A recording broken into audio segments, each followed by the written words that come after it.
Okay, hi guys and welcome to the Shirley Ryder Show. You're with Shirley Ryder and today we have John Baxter on the show.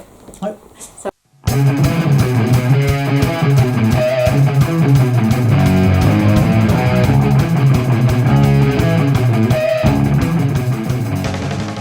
welcome to the show, John.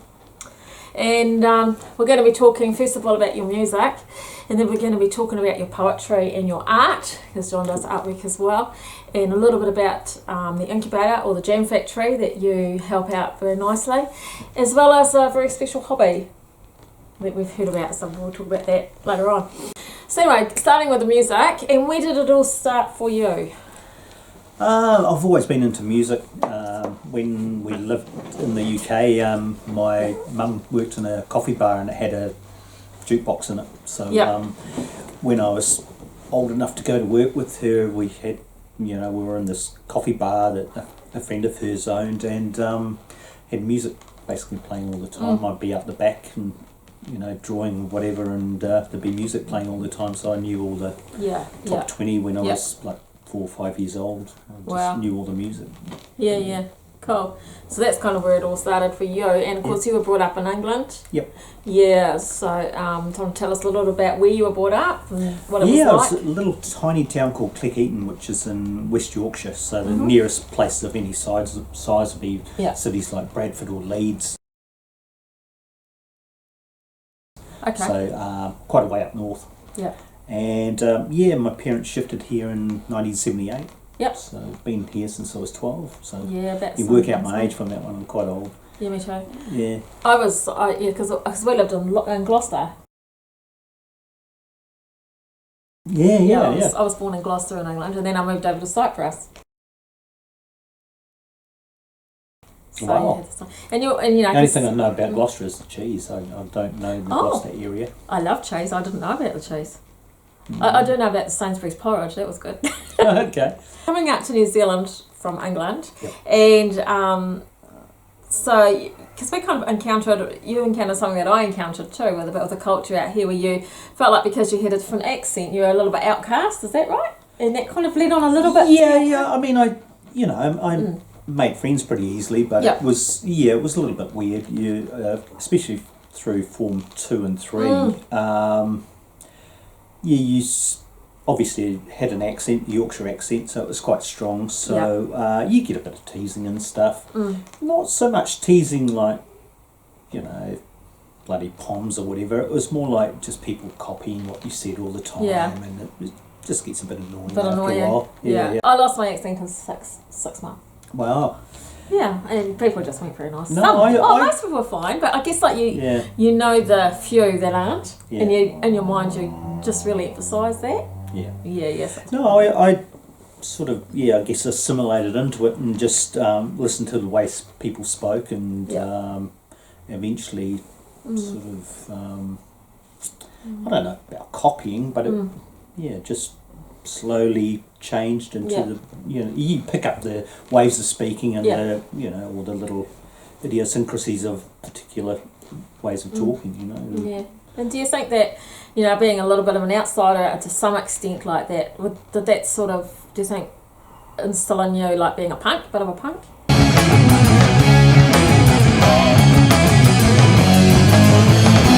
Because you're into the punk music?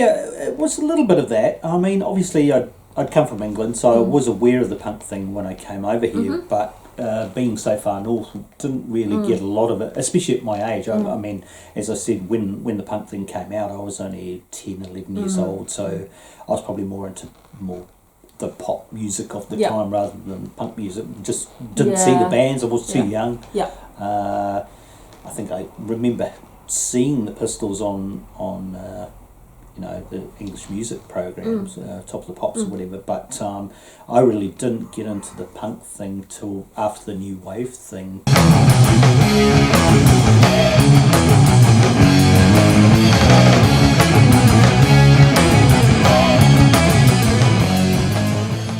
Spent a lot of time by myself, a lot of time skateboarding, and We were going to talk about listening to that music. skateboarding. We might as well talk about it now since it doesn't really matter, does it? No, I loved it. So, yeah. Still love it. Still love it. I don't do so much You anymore don't do so because, I've got an injured neck. So, I try to take care of that as much as I can. Yeah. It's been enough Any sort of tips? head banging and going to heavy music. It's been enough trying to stay still and not. Any tips for us with our, people, a lot of people I know have got back injuries. Anything that you can suggest to help, that sort of thing? Well, personally, it's my neck for me, Yep. but years of damage and abuse doing all sorts of silly things. But no, just look after it while you're younger. Wear the right So the protective damage gear. is- Although you can't always, you can't always help what What you've done. what happens to you. Yeah. Yeah. It's just one of those things that happens, and and getting older, you just start to disintegrate naturally anyway. You start getting arthritis and all those injuries. Yeah. So skateboarding, what sort of drew you to skateboarding, and what do you like about it? It was just an individual pursuit. You could do it by yourself, or you could do it with your friends. And it was just that feeling, because obviously where I grew up in England was a long way from the beach, and there were no surf beaches where I lived anyway. So I probably wanted to be into surfing, but I didn't surf. I didn't have a vehicle. And then I got into motorbikes when I was a little bit older. But so a skateboard, you could carry it under your arm. You could use it as transport. You could use it for self-defense if you needed to. It was all round useful. But I just love skating. I love just cruising down the concrete. Yeah. And you've got your dog. My dog used to pull me on my longboard too, but started getting a bit fast and getting up to about 50 k's an hour. I've got a border collie, so he's just got one speed, which is go as fast as you can. It's just a crazy dog, a bit like me, but as a dog, I think maybe the dogs being like their owners definitely in this case.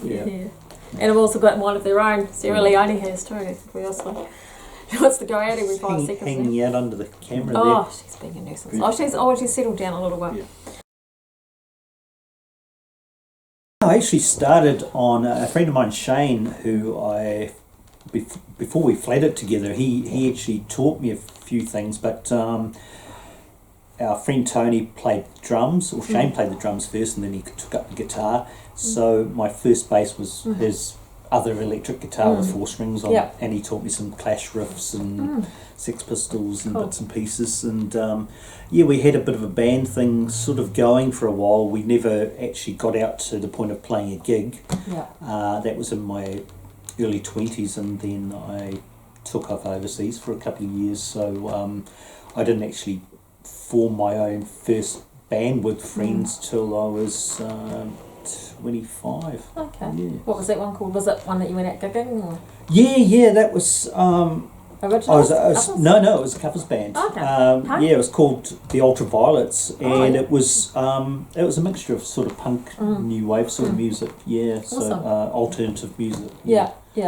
So we were covering everything from the Pistols, the Cure, the Clash, the Jam, Stranglers, all sorts of stuff like that.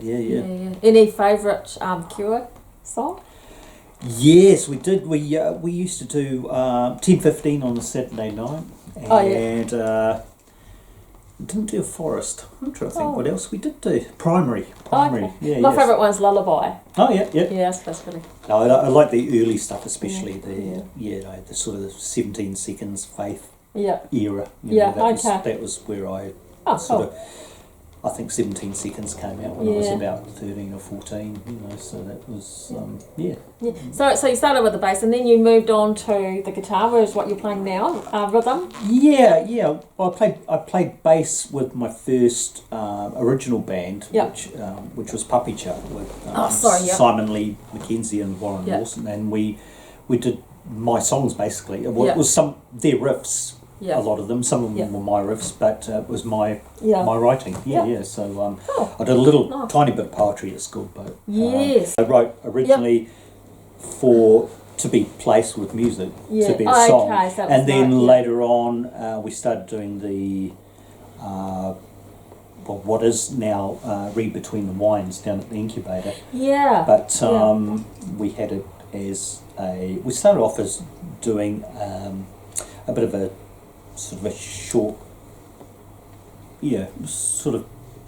short writing periods with the lady that was running one of the classes down there, and then it evolved into this this poetry group, which has been really cool. It's a lot of fun, and it's still going. Last Tuesday of each month down at the incubator, 7 o'clock last Tuesday. And what time? Oh, 7 o'clock. Yeah. And what do you do basically? We each take turns either reciting our own poetry or poems that we like, have influenced us.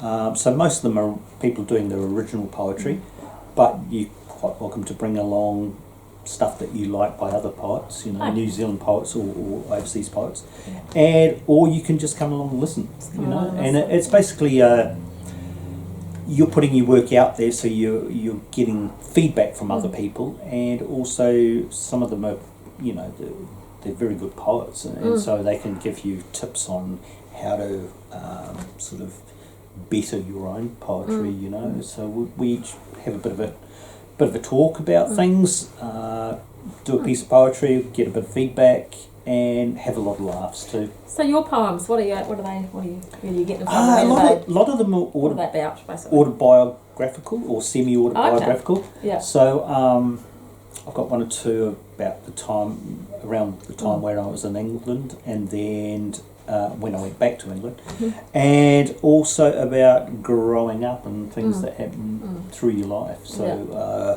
cool. Relationships, even simple things like walking my dog and weird things that happen while I'm walking, or you'll get sort of some of my poetry has almost like a rhythmic feel to it. So they'll have Here's the lyrics. I'll just be walking on gravel, and suddenly you'll have this rhythm going through your head, and you start rhyming to it.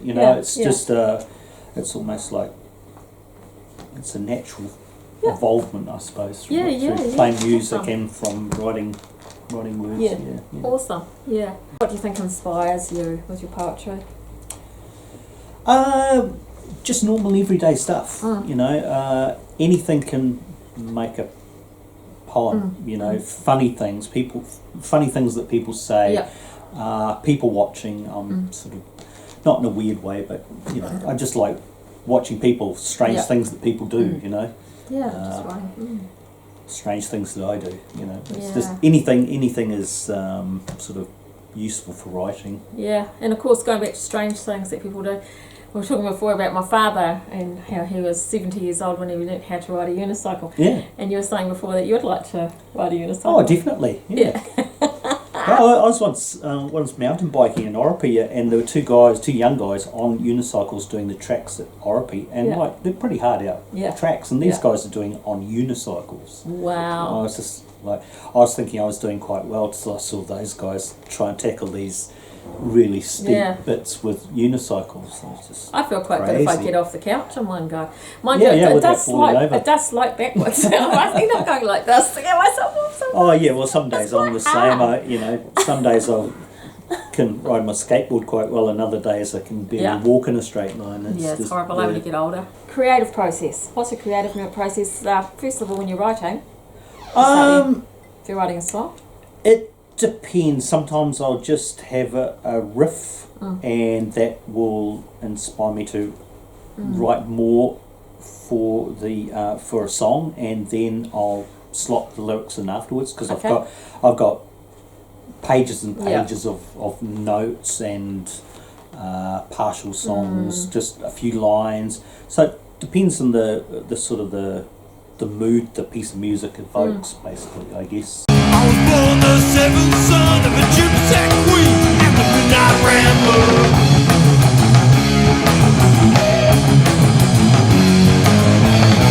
I was born with the ace of spades in my mouth, 'cause I hate the gambler.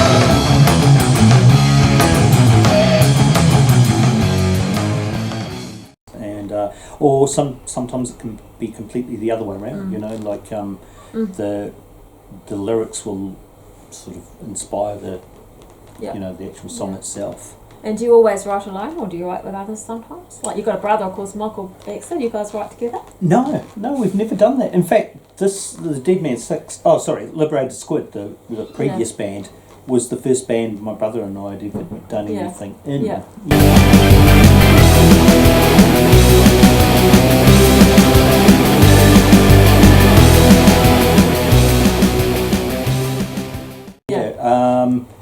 Because there's 3 years difference, and Mike did some music when he was at school. I didn't do any music when I was at school. Right. He was in a band with a couple of friends. Oh, okay. Or 3 friends when he was at school. When you're in a band too, you've got all the personality so you haven't just got the musical dynamics going on, which is interesting in itself, and perhaps maybe we should talk about. But you've got the personality, the political things going on, personalities. Have you ever had problems, without mentioning names? Have you ever had problems like that, or not very often? I've been pretty lucky. I've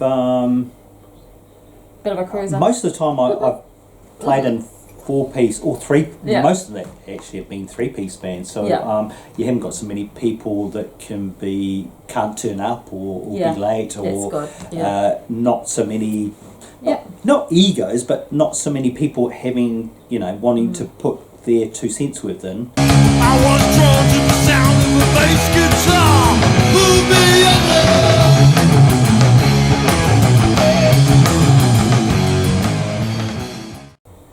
When you've got, like the band I'm with now, there's 7 of us, and my brother's the main writer, and he more or less writes the whole songs.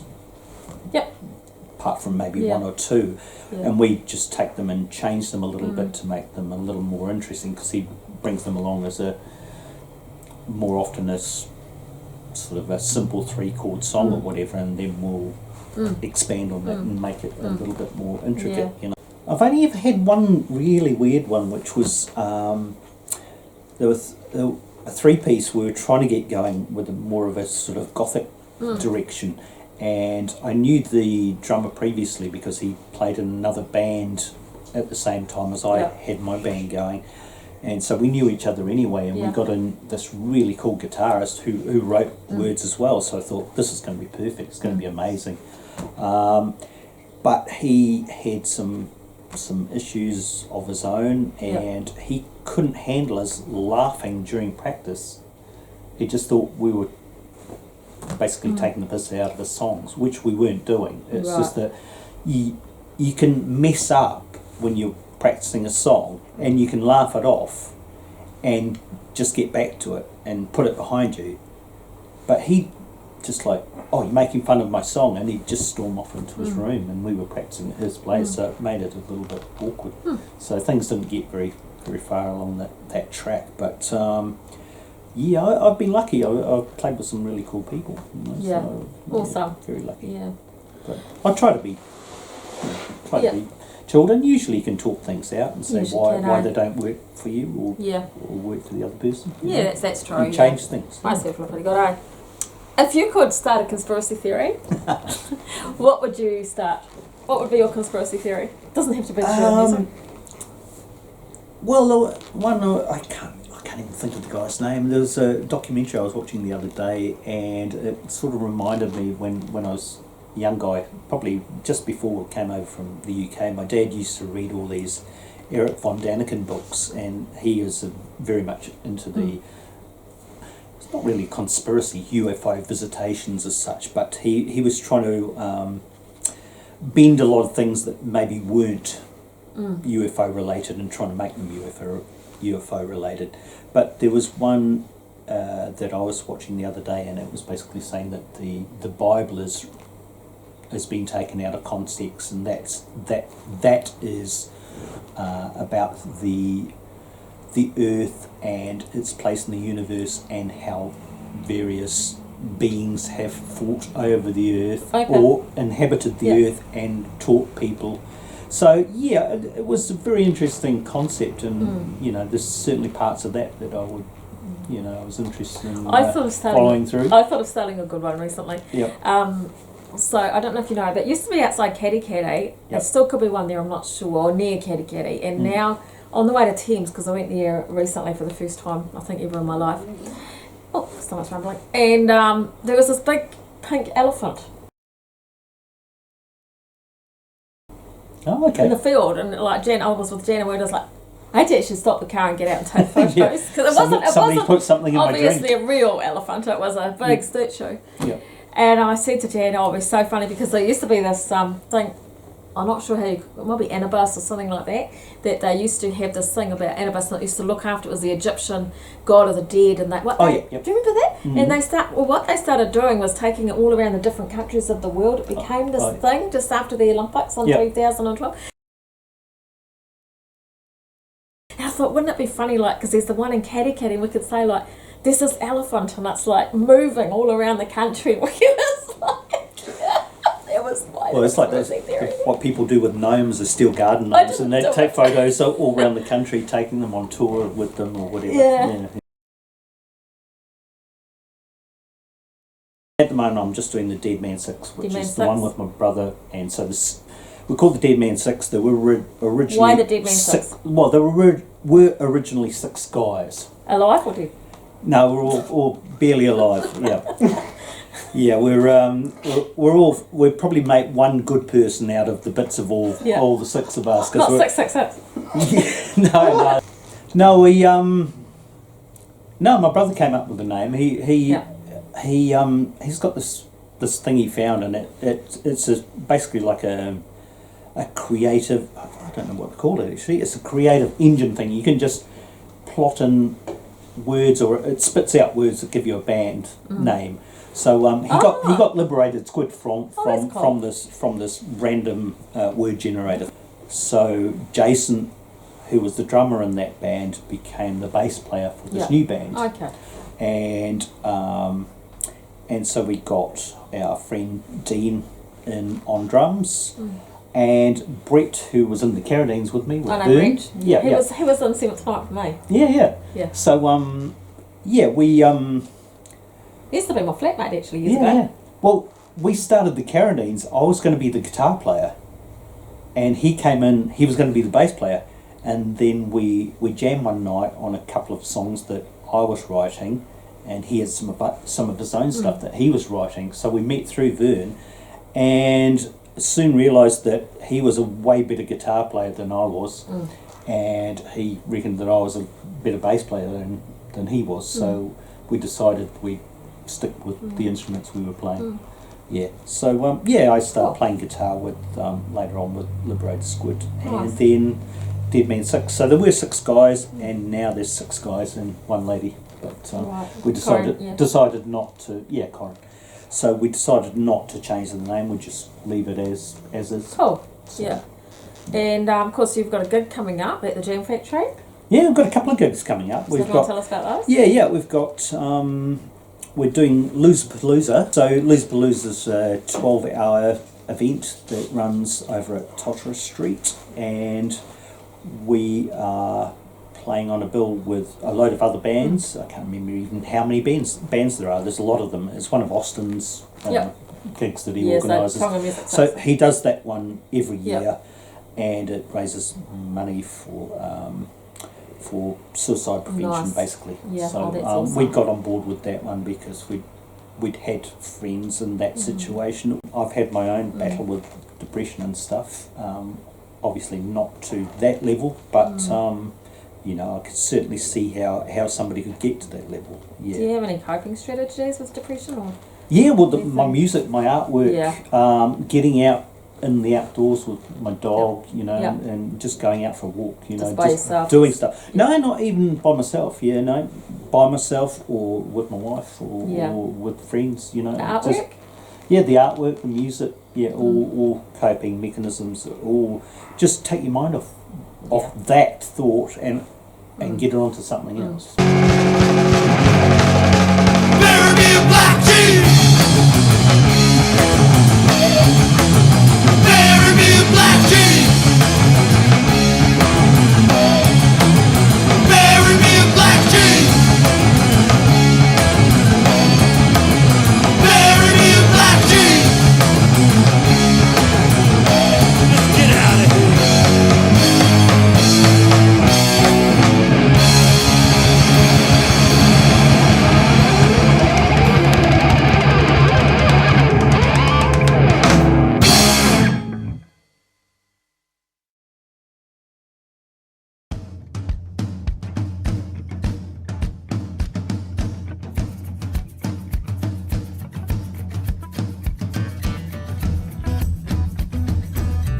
remember to hit the subscribe button if you want to receive more notifications of uploads. Also, give us a thumbs up if you enjoyed the video and leave a comment. I love to hear from you.